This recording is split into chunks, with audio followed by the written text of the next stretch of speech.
Então, por isso que eu julgo que é um projeto que engloba 100% da logística reversa e 100% do que a gente trabalha no ESG, né? Porque a gente está falando de sustentabilidade, a gente está falando de governança e a gente está falando também de eficiência.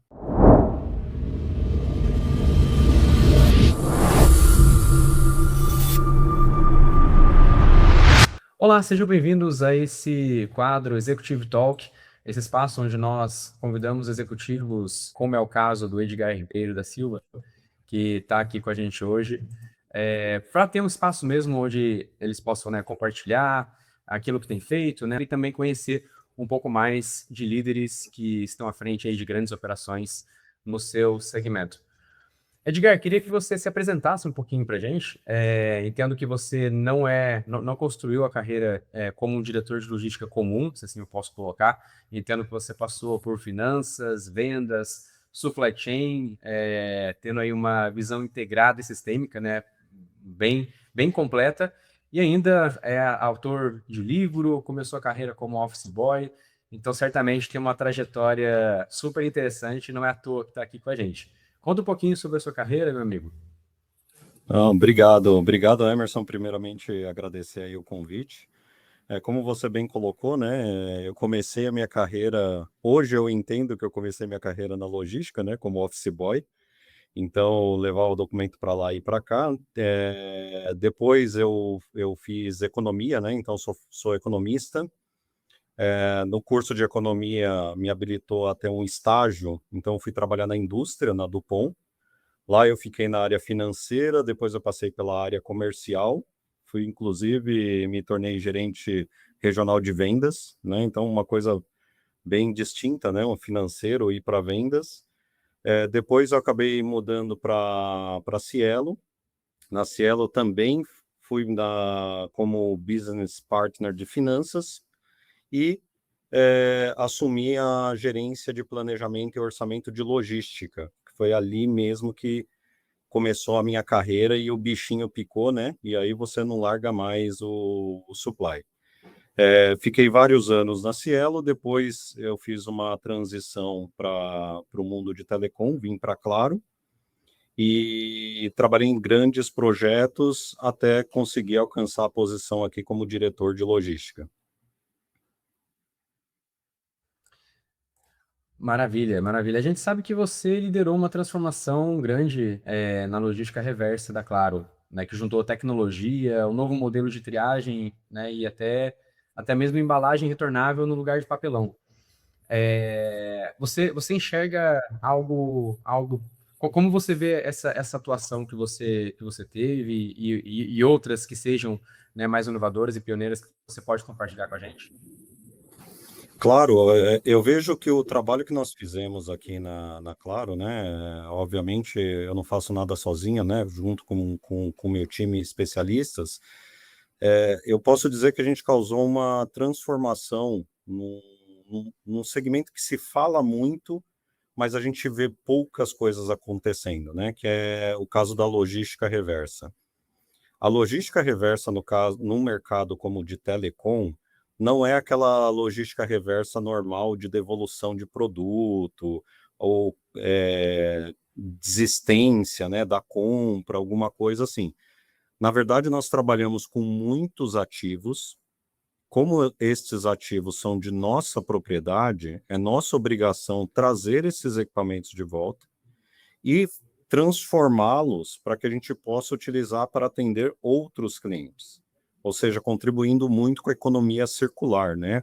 Muito com o ESG que a gente fala.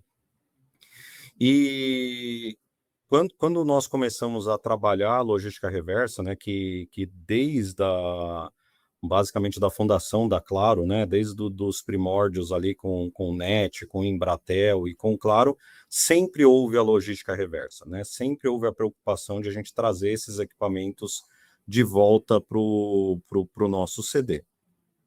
O que nós fizemos de diferente? Nós trabalhamos completamente todo o ecossistema, né? Então, o que seria esse ecossistema? Começando da parte de retirada da casa do consumidor, a gente criou uma série de canais e tecnologias que pudessem ajudar a gente a aumentar esse percentual de retirada, né? Aqui, a gente monitora o percentual de retirada por tipo de equipamento, por tipo de produto, por regional, por cidade, por parceiro, e cada ponto percentual que a gente melhora na retirada, nós estamos falando de milhões e milhões de reais. Então, assim, é muito, muito dinheiro, muito equipamento envolvido, né? Então, a gente fez vários trabalhos ali, até criamos um aplicativo para devolução em loja, para facilitar a vida do cliente ali, quando ele ia devolver na loja, às vezes pegava fila, demorava muito para ser atendido, então a gente conseguiu facilitar. A gente usou muito de tecnologia com o WhatsApp, né? Então, antes a gente tinha mais de 200 PAs ligando para clientes, agendando. Olha, Emerson, você tem um equipamento, posso ir na tua casa e tudo mais.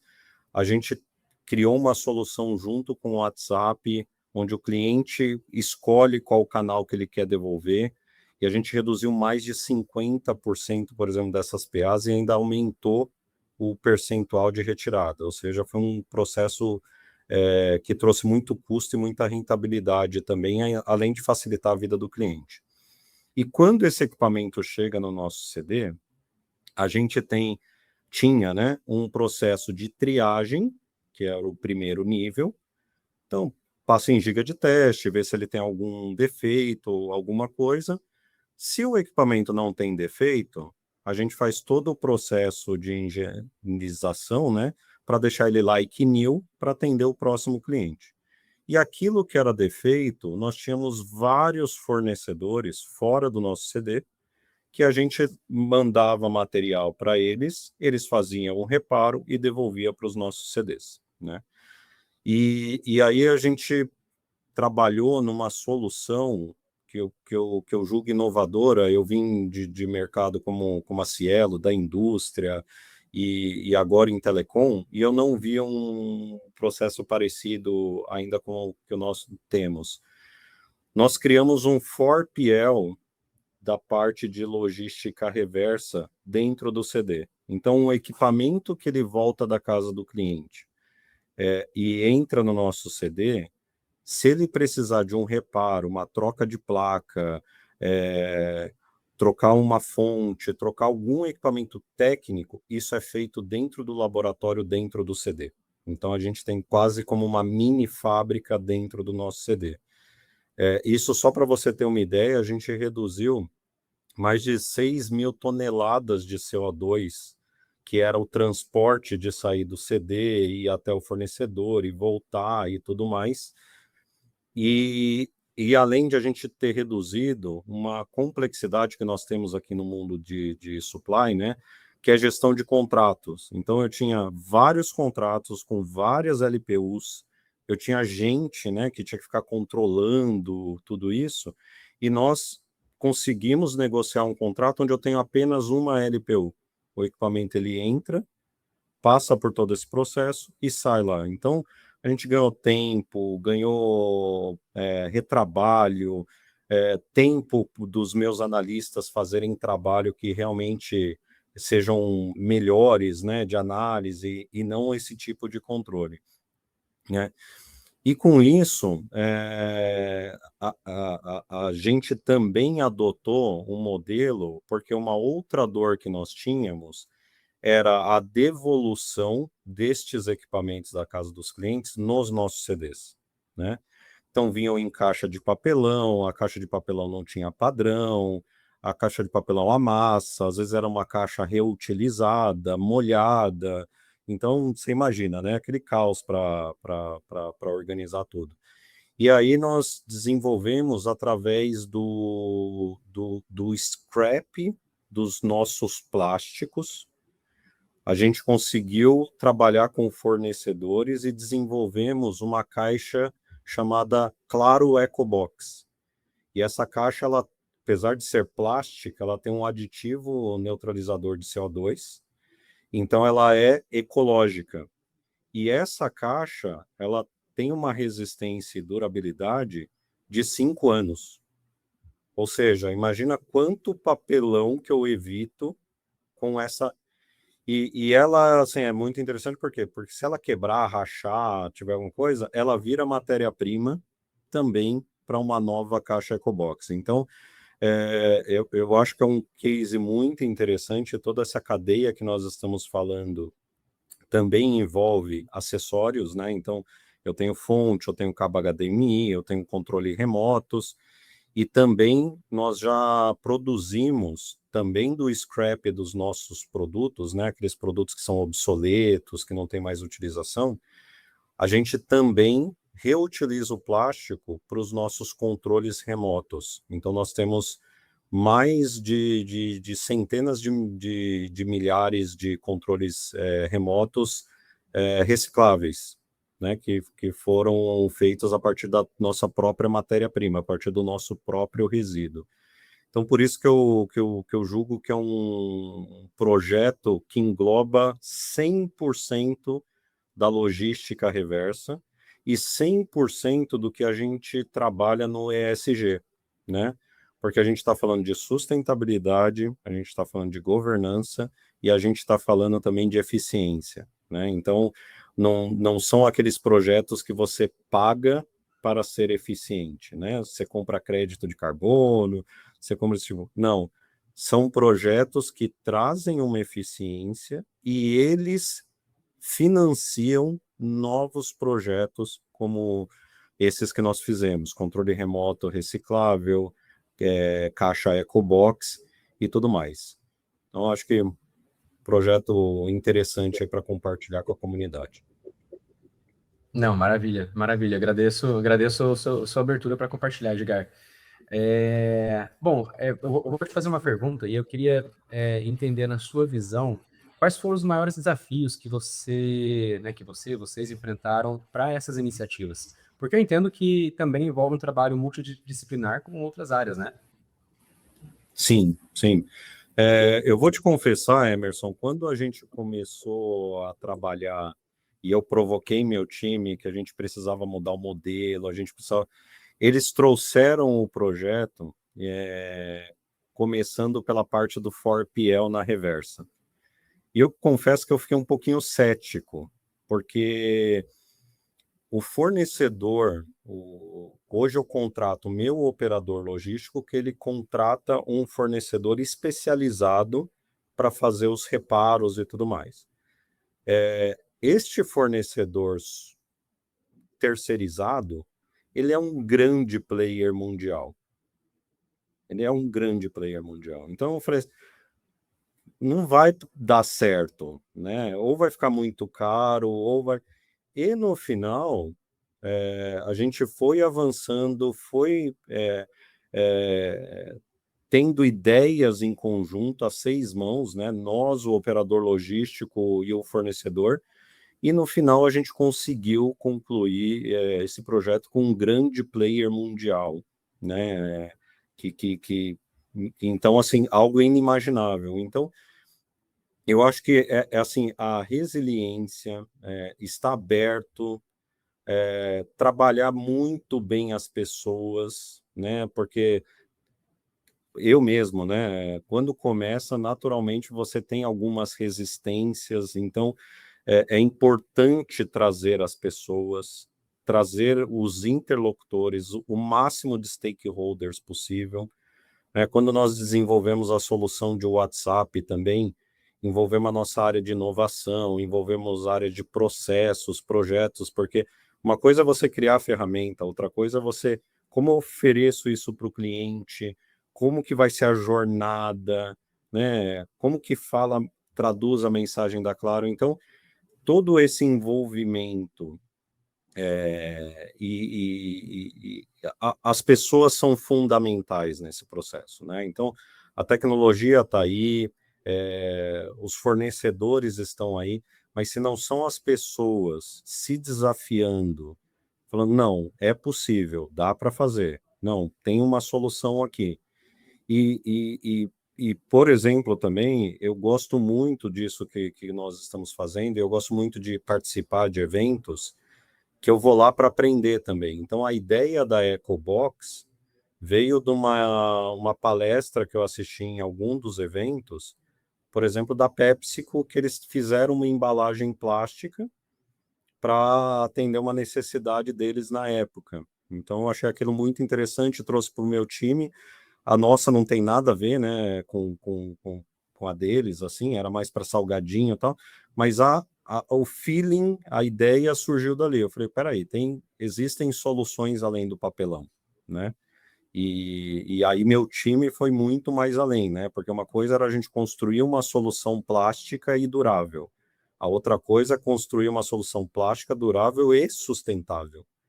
Então o time se desafiou, o time foi atrás e não foi além do que eu pedi. Ó, a gente tem que tirar o papelão.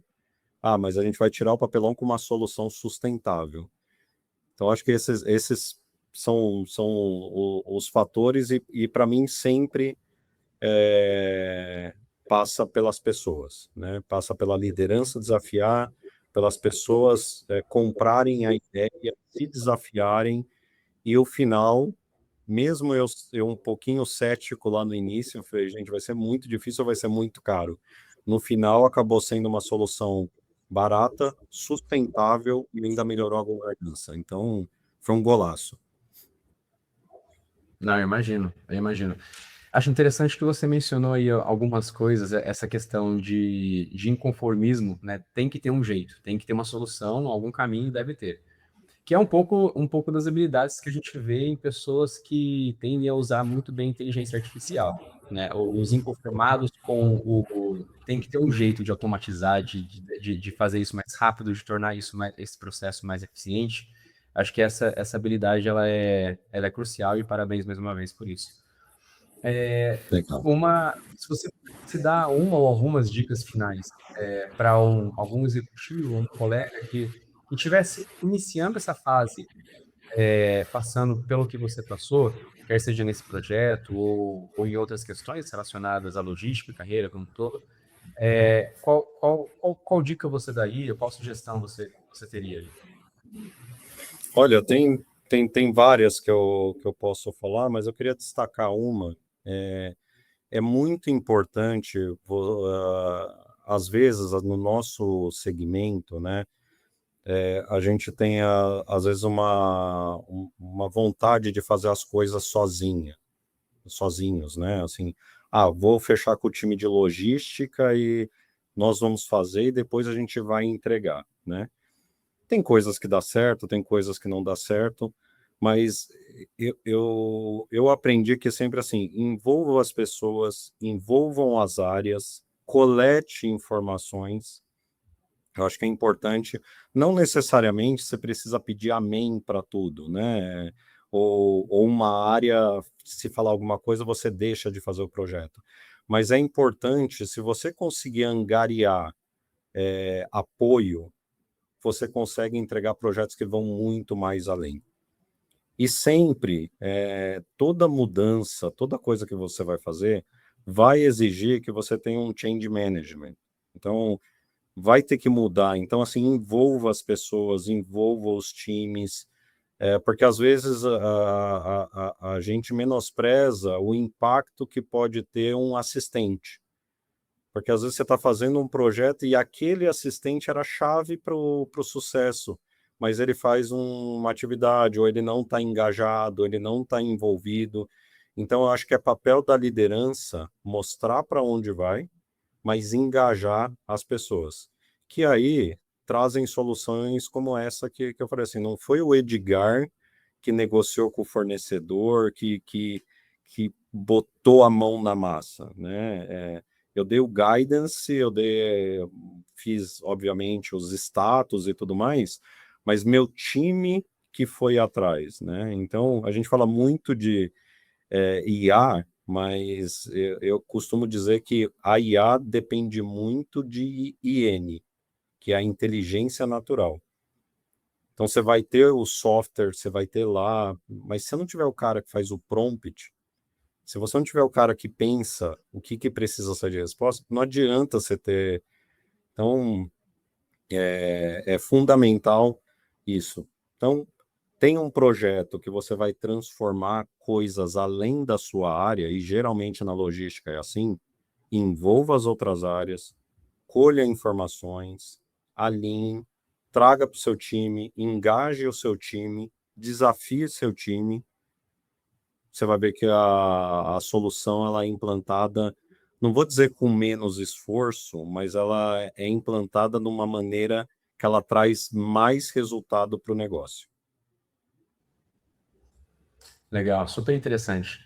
Acho que muitas ideias inovadoras que empresas como o Google tiveram vieram de um trabalho multidisciplinar com diferentes lideranças participando e atuando, né? Que é uma coisa simples e até óbvia, mas que muitas vezes acaba passando batido, por centralizar só dentro de uma única área, né? Mas maravilha, Edgar, Uhum. eu te agradeço pelo seu tempo, né? Mais uma vez, parabéns pela iniciativa. Lembrando que o Edgar ele é um dos top 50 executivos de destaque do ano em supply chain. Parabéns por todo o trabalho, Edgar. Parabéns por, né, para você e para toda a equipe que tem desempenhado essas ações tão inovadoras e pioneiras. E obrigado por compartilhar também, né? Porque, obviamente, para que outros executivos e lideranças também possam se inspirar e, eventualmente, extrair uma ideia daquilo que vocês fizeram, assim como você extraiu uma ideia da Pepsi por um tempo atrás, porque no final do dia é sobre isso, né? É sobre pessoas e é sobre compartilhar. Então, mais uma vez, obrigado e parabéns pela sua atuação. Muito obrigado, Emerson. Eu agradeço aí o convite novamente e fico à disposição. E estou muito feliz aí por ser reconhecido como um dos top executivos e fico à disposição de vocês. Muito obrigado.